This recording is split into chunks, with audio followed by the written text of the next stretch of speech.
India Pakistan போர் வருகிறது, ஆகவே பிறந்த நாளை விட்டுவிடுங்கள் என்று சொன்னார். நல்ல வேளை நேற்று தான் எடப்பாடியாருடைய பிறந்த நாள் விழாவை தெரிந்து இந்தியா பாகிஸ்தான் போர் நிறுத்தத்துக்கு ஒத்துக்கொண்டே இருக்கிறது. நம்முடைய பிறந்த நாளுக்காக போர் நிறுத்தத்தை தள்ளி வைத்திருக்கிறார்.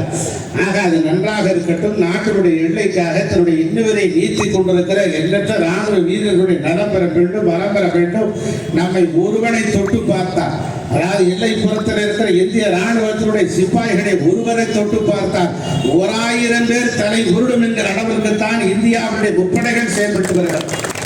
அக்கினி ஏவுகணைகள் மாத்திரமல்ல, ட்ரோன் ஏவுகணைகளை பாகிஸ்தான் நூற்றுக்கணக்கிலே அனுப்பினாலும் கூட அது பாதி வரிகளை தடுத்து நிறுத்துகிற ஆற்றல் பிடித்திருக்கிறது தான் நம்முடைய இந்திய ராணுவம்.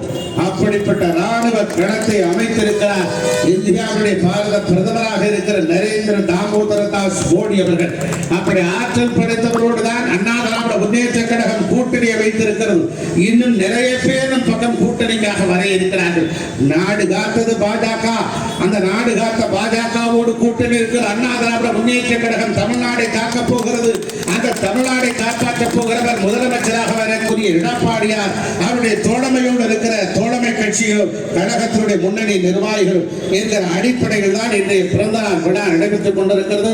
இது நலத்திட்ட உதவிகள், ஆடம்பரம் அல்ல, மிகப்பெரிய ஒரு சாதாரண நிகழ்வாக செயற்கை காலிலிருந்து, தையல் மிஷின் இருந்து, சைக்கிளில் இருந்து ஆர்வியர் அண்ணன் குப்பன் அவர்கள், அந்த ஆற்றல் மிகுந்த மாவட்ட கழகத்தினுடைய செயலாளர் ஆர்வியர் அண்ணன் முன்னாள் அமைச்சர் மாதவரம் மூர்த்தி அவருடைய துணையோடு இந்த பணிகளை எல்லாம் செய்து வருகிறார்கள்.